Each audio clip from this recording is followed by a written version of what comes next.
Salut, c'est Alex. Dans cette vidéo, on va voir ensemble comment partir vivre à l'étranger. Je vais te faire un retour d'expérience parce que j'ai eu l'occasion de vivre dans 4 pays au cours des dernières années. Il y a de ça quelques années, j'étais encore un étudiant en droit et j'ai décidé de quitter mes études pour vivre de mon entreprise en ligne et de voyager partout dans le monde. Et donc, ça m'a poussé à m'installer dans différents pays. Je vais te partager quels sont les inconvénients, quels sont les avantages de vivre à l'étranger. Est-ce que c'est fait pour toi ou pas? On verra aussi mon retour d'expérience par rapport aux pays dans lesquels j'ai pu vivre. Donc, il y a de ça quelques années, simplement, j'étais un étudiant en droit. Je suis originaire de Belgique à la base. Mais je voulais vraiment voyager, je voulais découvrir le monde, je voulais tout simplement rencontrer de nouvelles personnes, découvrir de nouvelles cultures et donc j'avais qu'un seul but en fait, c'était de voyager. Donc j'ai commencé à créer mon business en ligne quand j'étais aux études et après quelques mois, à peu près 6 mois, j'ai commencé à pouvoir en vivre, donc j'ai mis mes études sur pause et j'ai commencé comme ça à voyager et du coup ensuite je me suis installé à l'étranger. Le premier pays dans lequel j'ai eu l'occasion de vivre, c'était Malte. Donc c'était il y a de ça quelques années déjà, à peu près 3 ans. Je suis resté à Malte pendant à peu près 1 an et je pense que c'était intéressant parce qu'à l'époque, en fait à laquelle je suis arrivé à Malte, il y avait beaucoup d'entrepreneurs, il y avait beaucoup de personnes qui faisaient la même chose que ce que moi je faisais. Donc ça m'a permis de me créer un cercle social d'amis qui étaient dans le même état d'esprit que moi et donc ça c'était vraiment intéressant. Et aussi la météo à Malte est plutôt sympa. Donc voilà, après l'île est un peu petite, on a vite fait le tour. Si on n'a pas un bon entourage et un bon réseau de personnes qu'on connaît sur place, on peut peut-être vite s'ennuyer à partir d'un moment. Et c'est pour ça qu'ensuite je suis parti de Malte et j'ai été m'installer temporairement au Cambodge. Donc j'ai passé 3-4 mois au Cambodge, on ne peut pas vraiment appeler ça vivre, mais voilà, j'ai passé beaucoup de temps là-bas donc je connais bien le pays. Et ensuite, je me suis installé en Thaïlande où là, j'ai vécu à peu près 1 an et demi par intermittent, c'est-à-dire que je vivais 1 an, puis je suis revenu, puis je suis reparti, etc. etc. La Thaïlande, c'était génial aussi, tout simplement parce que voilà, le climat, la culture, la nourriture, les gens, j'ai rencontré plein de personnes incroyables là-bas, j'ai eu plein d'expériences qui étaient vraiment sympas. Du coup, je recommanderais ces pays en fait à beaucoup de personnes. Ensuite, ce qui s'est passé, c'est que j'ai été m'installer en Angleterre, pas très loin de Londres, à Reading, c'est une ville qui est à peu près une demi-heure de Londres, pour faire différents projets, des investissements, etc. Et du coup, l'Angleterre, c'était sympa aussi. Donc voilà, vraiment, tous les pays que j'ai choisis jusqu'à présent sont vraiment intéressants. En fait, le simple fait d'aller à l'étranger, comme c'est quelque chose de nouveau, on va beaucoup plus avoir tendance à apprécier notre environnement que le pays où on est né, l'endroit où on est né, la ville où on est né, simplement c'est quelque chose qui est habituel pour nous et du coup on va pas trouver ça extraordinaire, ce qui est totalement normal. Un des premiers avantages pour moi, ça va être le climat. Vu que je suis originaire de Belgique, il pleut assez souvent, il y a du vent, il fait assez froid en général, sauf l'été où il fait beau. Mais du coup, le climat c'est quelque chose d'assez intéressant parce que quand on peut partir vivre à l'étranger, on peut entre guillemets choisir la météo dans laquelle on vit. C'est-à-dire que si toi aujourd'hui qui me regarde, tu te dis j'ai envie de vivre à un endroit où il fait chaud, tu peux très bien aller vivre dans un endroit où il fait chaud toute l'année. Si à l'inverse, peut-être que toi tu préfères les pays froids, tu peux très bien aller vivre dans des pays froids toute l'année. Ça c'est quelque chose sur lequel tu as le contrôle. Donc ça c'est un avantage, c'est pas très important au final, mais c'est quelque chose qui fait toujours plaisir à ce niveau-là. Une deuxième chose qu'il faut prendre en compte, c'est le coût de la vie. Il y a beaucoup de pays, je veux dire qu'on vient de France ou de Belgique ou de Suisse, on fait partie entre guillemets des pays riches, donc les autres pays en général sont moins chers que les nôtres, à part si on va peut-être aux États-Unis, en Angleterre ou d'autres pays plus développés, mais la plupart des pays dans le monde vont être plus pauvres, entre guillemets, sans être péjoratif, juste un constat en termes de produit intérieur brut. Mais ce que je veux dire par là, c'est que le pouvoir d'achat qu'on a en tant qu'Européens sera beaucoup plus élevé quand on va des pays qui sont un peu moins développés. Donc ça, c'est quelque chose qui est un avantage parce que au même argent que vous allez avoir, c'est-à-dire que si vous avez 1 000 € en France, vous allez pouvoir faire beaucoup plus de choses avec ces mêmes 1 000 € dans un autre pays. Par exemple, au Cambodge, avec 1 000 €, on peut très bien vivre, alors qu'avec 1 000 € à Paris, je pense qu'on ne peut pas faire grand-chose. Quand je dis on peut très bien vivre au Cambodge, on n'aura pas une vie de roi non plus, mais voilà, on aura un appart, on pourra faire un petit peu ce qu'on veut, etc., etc. Un des deuxièmes avantages de vivre à l'étranger, c'est de faire des rencontres, en fait, parce que quand on est dans la ville où on est né, on connaît des personnes qui ont été à l'école avec nous, qui ont peut-être travaillé avec nous, ce genre de choses, et on a déjà un petit peu un cercle social qui est établi. Le fait d'arriver comme ça à l'étranger et de ne connaître personne, ça nous pousse un petit peu à devoir rencontrer d'autres personnes, et du coup, ça crée un petit peu comme un second foyer, c'est-à-dire que si on retourne dans le futur dans cet endroit-là, on connaîtra toujours des personnes et on aura un cercle social qui est là.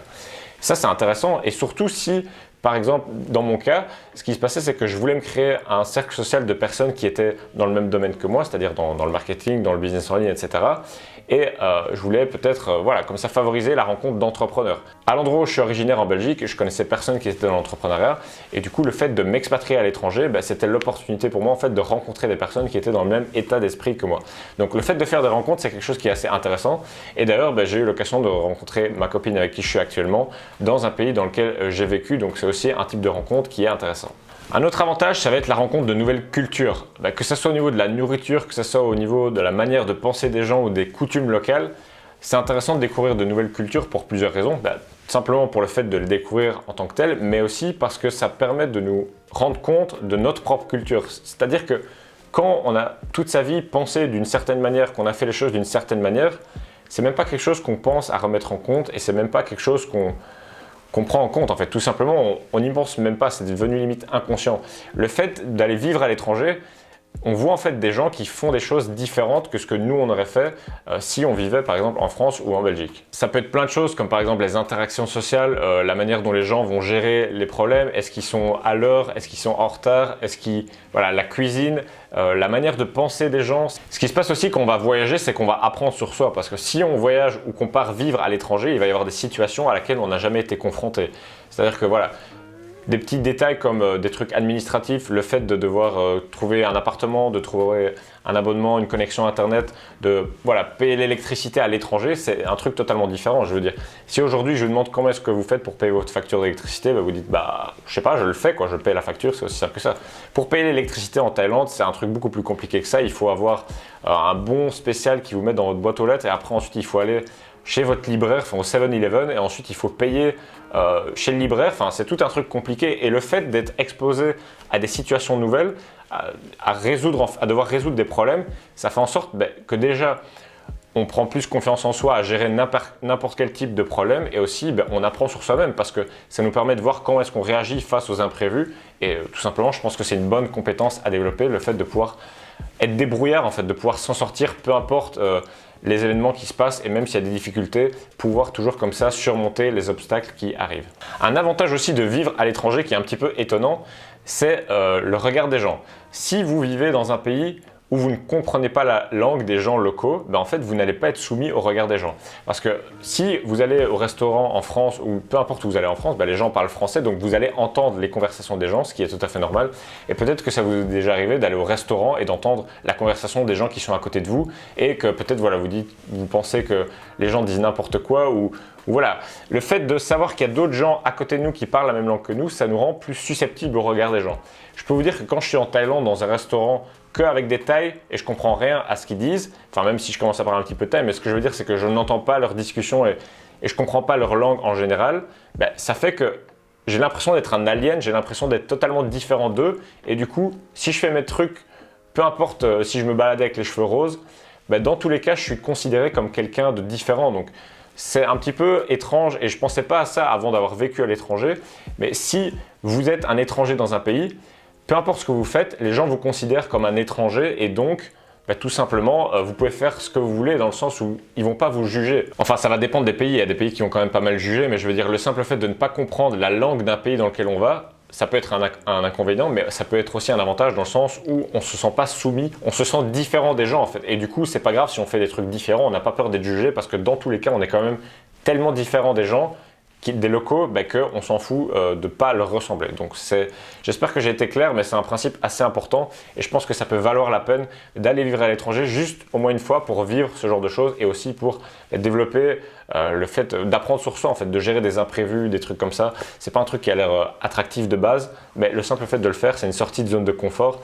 Et d'ailleurs, un autre point que je veux mentionner, c'est le fait de sortir de sa zone de confort, parce que voilà, il va y avoir plein d'imprévus, il va y avoir plein de choses nouvelles, et tout ce qui est un petit peu nouveau, des choses qu'on n'a jamais fait, qui peut-être peuvent faire un peu peur. On peut se dire, voilà, je vais prendre un billet d'avion, je vais aller vivre à l'autre bout du monde. C'est pas le truc que les gens font tous les jours en général. Mais une fois qu'on le fait, on se dit, si je suis capable de faire ça, en vrai, je suis capable de faire plein d'autres choses, quoi. Je veux dire, il y a rien de compliqué à faire ça, quoi. Donc, ça permet de élargir sa zone de confort, et ça peut vous servir après. Si vous voulez lancer un business, vous aurez peut-être moins peur de vous lancer, vous prendrez peut-être plus de risques mesurés. C'est des choses qui peuvent vous aider à avancer dans la vie en général. Une autre chose assez surprenante du fait d'aller vivre à l'étranger, c'est que ça permet d'apprécier mieux ce qu'on avait avant en fait. Par exemple, quand j'ai été vivre à Bangkok en Thaïlande, faut savoir que c'est une énorme ville de plus de 10 millions d'habitants, je pense. Enfin bref, c'est la grosse ville avec énormément de gens, beaucoup de bruit, pas mal de pollution, pas beaucoup d'espace vert. Et du coup, ce qui se passe, c'est que les petites choses que j'avais dans mon village en Belgique, voilà, qu'il y a en général peut-être en France, dans les villages ou en Belgique, en Suisse, etc. je les avais totalement perdus là-bas et du coup, quand je suis revenu voir de la famille en Belgique, je me suis rendu compte en fait des choses que j'avais avant mais que j'appréciais pas. C'est-à-dire que si vous êtes né à la campagne, comme c'était mon cas dans un petit village, voilà, il y a des champs, il y a des forêts, il y a des endroits pour se balader, des endroits calmes, de la nature, etc. Et le simple fait d'avoir été vivre à Bangkok, quand je suis revenu, vu que là-bas, à Bangkok en tout cas, c'est que du béton et que des bâtiments, etc. Mais quand on revient ici dans un endroit calme avec juste un parc ou ce genre de choses, bah, c'est là qu'on commence à apprécier la chose qu'on a parce que tout simplement on se rend compte que c'est pas le cas partout. Je ne sais pas si ça vous est déjà arrivé, mais personnellement quand je suis malade et que voilà, je souffre et je ressens vraiment de la douleur, je me rends compte en fait de la chance que j'avais d'être en bonne santé avant. Ça fait un petit peu bizarre de dire ça, mais vraiment quand on a cette douleur ou qu'on n'est pas bien, on se dit « Ah, c'était quand même génial quand j'étais en bonne santé ». C'est un petit peu pareil dans le sens où le fait d'aller vivre en Thaïlande, ça m'a permis de plus apprécier le pays d'où je venais à la base, alors que mon but c'était de voyager et d'aller autre part que la Belgique parce que je me disais voilà, le climat est pas bien, etc. Donc voilà, je dirais que sous cette forme-là, ça permet entre guillemets d'augmenter le niveau de bonheur qu'on peut avoir parce que ça permettrait de faire en sorte qu'on soit plus content en fait de ce qu'on a, peu importe l'endroit en fait, parce que l'herbe elle n'est pas plus verte ailleurs. Pour avoir vécu sous 35 degrés toute l'année, sous les cocotiers à la plage, je peux vous dire que l'herbe elle n'est pas plus verte ailleurs, elle est simplement plus verte là où on l'arrose. Donc c'est pas le fait d'aller vivre à l'étranger qui va vous rendre plus heureux sur le long terme. Ça peut vous permettre de faire des découvertes sur vous-même et d'apprendre plus à propos de vous-même et ça peut vous rendre plus heureux sur le long terme. Je ne l'ai pas mentionné mais ça paraît évident, il y a aussi cet aspect de découverte, le fait d'aller vivre dans un autre pays, ça va vous permettre de découvrir le pays et de voir plein de choses et de voyager. C'est-à-dire que voilà, si ici vous vivez en France et que vous voulez voyager peut-être un week-end, vous pouvez aller à la ville d'à côté ou ce genre de choses, mais elle est quand même assez semblable à votre ville en général. Si vous êtes dans un pays totalement exotique à l'étranger, parfois le simple fait de faire un petit week-end ou de partir pas trop loin, vous pouvez découvrir un nouvel univers, vous pouvez aller dans un pays voisin qui est totalement différent, donc c'est quelque chose qui est aussi intéressant à prendre en compte. Aussi, si vous êtes un fan de cuisine et de nourriture, évidemment le fait d'aller vivre à l'étranger, vous allez pouvoir découvrir de nouvelles cuisines, de nouvelles cultures, peut-être apprendre la cuisine si c'est quelque chose qui vous intéresse, comme moi j'ai eu l'occasion d'apprendre la cuisine thaï, je m'intéresse pas mal aussi à la cuisine anglaise et à d'autres cuisines, mais tout simplement le fait d'aller vivre à l'étranger, vous allez pouvoir avoir des produits locaux qu'on ne peut pas forcément trouver en France ou en Europe et ça vous permettra de découvrir de nouvelles choses si c'est quelque chose qui vous intéresse. Je veux dire, moi personnellement j'aime bien la découverte, j'adore découvrir de nouvelles choses, que ce soit des nouvelles villes, enfin tout en fait, des nouveaux livres, des nouvelles musiques, des nouveaux films, peu importe, j'adore la découverte et du coup le fait de vivre à l'étranger c'est vraiment génial pour moi et c'est pas un hasard que j'ai eu l'occasion de vivre dans 4 pays au cours des 4 dernières années. Donc voilà, à vous de voir, vous devez probablement déjà savoir en fait si c'est pour vous. Si vous regardez cette vidéo, probablement que ça vous intéresse, donc il ne manque plus qu'à franchir le premier pas, à prendre un billet d'avion et à aller vivre à l'étranger. J'aimerais parler un petit peu des inconvénients de vivre à l'étranger parce que voilà, c'est pas tout rose. Il n'y a pas beaucoup d'inconvénients, mais il y en a quelques-uns. Si vous vivez loin de la France ou de votre pays d'origine, ça peut être un petit peu frustrant parce qu'on peut être loin de sa famille. Donc, à chaque fois qu'on va vouloir rentrer et voir sa famille, ça va prendre du temps et de l'argent. Donc, par exemple, quand je vivais en Thaïlande, et que je voulais revenir en Belgique, à chaque fois c'est un avion de 12 heures ou de 16 heures s'il y a une escale et ça coûte un peu plus d'argent que si vous êtes dans la ville d'à côté et que vous avez besoin de prendre votre voiture et faire 1 heure d'autoroute. Donc voilà, c'est une chose à prendre en compte. Si vous êtes très proche de votre famille, essayez de voir comment est-ce que vous pourrez organiser ça. Un truc qui est intéressant et que moi je faisais, c'est que assez souvent, je rentrais dans mon pays d'origine et puis de temps en temps, c'était ma famille qui venait aussi en vacances dans le pays dans lequel je vivais, en l'occurrence en Thaïlande. Et ça, c'est marrant parce que ça permet d'être un guide local pour sa famille et en même temps, on passe du bon temps en famille, en vacances, etc. Pour moi, un des inconvénients majeurs du fait de vivre à l'étranger, et ça va vraiment dépendre des pays, mais c'est que des fois, on n'a pas vraiment accès au système bancaire et à la création de sociétés. Et je pense notamment à la Thaïlande. En tant qu'étranger, c'est très compliqué, voire peut-être même impossible d'emprunter de l'argent. Si vous voulez investir dans l'immobilier, faire un emprunt hypothécaire et acheter un bien dans le pays dans lequel vous allez vivre, il faut bien prendre ça en compte. Renseignez-vous bien sur ces sujets-là avant d'aller vivre là-bas. Personnellement, je voulais investir dans l'immobilier et en Thaïlande, emprunter de l'argent, c'est compliqué quand on est étranger. Du coup, ça, c'est un petit peu un frein. Aussi, pour la création de société en Thaïlande, c'est compliqué. On ne peut pas être actionnaire majoritaire d'une société à moins de suivre certaines formalités et de faire des démarches qui sont très complexes, très administratives et qui coûtent plusieurs dizaines de milliers d'euros. Donc c'est un petit peu un frein en fait, tout simplement pour la création d'entreprise. Évidemment, quand j'ai été m'installer en Angleterre, là il n'y a pas eu de souci, j'ai pu créer ma société sans difficulté. Donc ça c'est vraiment du cas par cas, mais il faut voir en fait par rapport à vos objectifs long terme. Si vous avez des activités qui requièrent que votre présence soit en France ou pas trop loin, ça vaut peut-être pas le coup d'aller vivre à l'autre bout du monde. Posez-vous la question, quels sont vos objectifs dans 5 ans, dans 10 ans? Et est-ce que le fait d'aller vivre dans un autre pays, c'est en lien avec un de vos objectifs, ou est-ce que ça va vous tirer vers le bas? Parce que des fois, on peut peut-être prendre des décisions émotionnelles et de se dire, voilà, je vais aller vivre au soleil, passer toute mon année sur la plage, sous les cocotiers, ça va être génial. Mais si en même temps, vous voulez développer une entreprise avec des bureaux, etc., dans tel ou tel pays, qui n'est pas le pays dans lequel vous voulez aller vivre, ça n'a pas vraiment de sens. Donc posez-vous la question, quels sont vos objectifs long terme? Est-ce que le fait d'aller vivre à l'étranger, c'est en accord avec ça, oui ou non? Et en fonction de ça, prenez les bonnes décisions pour vous. Un autre point négatif, ça va être les visas, et ça va dépendre vraiment des pays. Si on veut voyager dans l'Europe en tant qu'Européen, il n'y a pas de souci, on peut s'installer sans aucun visa. Le fait est que quand on veut aller vivre autre part, c'est un petit peu plus compliqué que ça. Je sais bien que par exemple, pour aller vivre aux États-Unis, c'est très compliqué. Pour aller vivre en Thaïlande, les visas aussi, c'est un petit peu plus compliqué, même si c'est plus une question d'argent. C'est-à-dire qu'en tant que touriste, on peut rester que 30 jours renouvelables jusqu'à 60 jours. Ensuite, il y a le visa élite qui permet de rester 5 ans et il est à peu près à 500 000 bahts, donc ça fait à peu près entre 10 et 15 000 euros selon le taux de change. Donc voilà, c'est un investissement, c'est à vous de voir. Mais je sais bien que pour tous les pays qui ne sont pas dans l'Europe, il va y avoir des visas en fait. Et ça, c'est des formalités. Souvent, ça coûte de l'argent ou ça prend du temps. Donc, c'est un inconvénient. Il n'y a pas à le nier. Et c'est quelque chose que j'aime pas vraiment faire. Donc voilà, c'est aussi simple que ça. Je pense que ça vaut vraiment la peine en fait d'aller vivre à l'étranger au moins une fois. C'est une expérience que je pense tout le monde devrait tester, ne serait-ce qu'aller 1 an à l'étranger, pas forcément loin, mais avoir un changement de culture, je pense que c'est important. Il ne faut pas aller dans le pays d'à côté. Peut-être aller à un pays qui est au moins à 4-5 heures d'avion. Déjà, à partir de ce stade-là, on a un changement de culture qui fait qu'on va apprendre sur soi, on va découvrir une nouvelle culture. Ça va nous permettre de remettre en question les pensées qu'on avait avant d'aller et les dogmes, la manière de penser qu'on avait. Donc on va apprendre beaucoup sur nous-mêmes, ça va faire une sortie de zone de confort. Donc je recommande à toutes les personnes qui veulent le faire, de le faire tout simplement. Si vous vous demandez concrètement comment est-ce qu'on peut partir vivre à l'étranger sans devoir travailler sur place, on peut le faire grâce à un business en ligne ou en gagnant de l'argent sur Internet.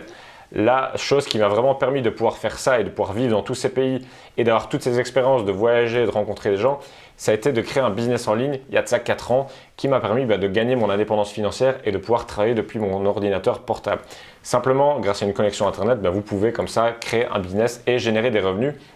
En plus, comme dans certains pays, le coût de la vie est moins cher, vous allez pouvoir en vivre beaucoup plus rapidement. C'est-à-dire que si vous gagnez 2 000 € par mois avec votre business, vous pourrez vivre assez confortablement dans des pays dont le coût de la vie est moins élevé, comme par exemple en Asie du Sud-Est, que ce soit en Thaïlande, en Cambodge, Vietnam, ou peut-être même en Europe de l'Est, en Hongrie, en Pologne, en République tchèque. Ce sont des pays dont le coût de la vie est assez faible par rapport à la France ou à la Belgique. Et du coup, même si vous démarrez votre business ou que vous pouvez être freelance, travailler en tant que prestataire de service, vous allez pouvoir comme ça en vivre et vivre à l'étranger et gagner de l'argent. Donc vous allez comme ça profiter des deux expériences. Si vous voulez savoir comment créer un business en ligne, comment gagner de l'argent sur Internet pour pouvoir voyager, pour pouvoir vivre à l'étranger, je vous ai préparé une formation offerte totalement gratuite où je vous explique comment créer un business en ligne en partant de zéro. Et le lien se trouve juste dans la description, donc vous pouvez cliquer sur ce lien pour pouvoir y accéder. Ça sera tout pour cette vidéo, je vous dis à très bientôt pour la prochaine. Ciao, ciao.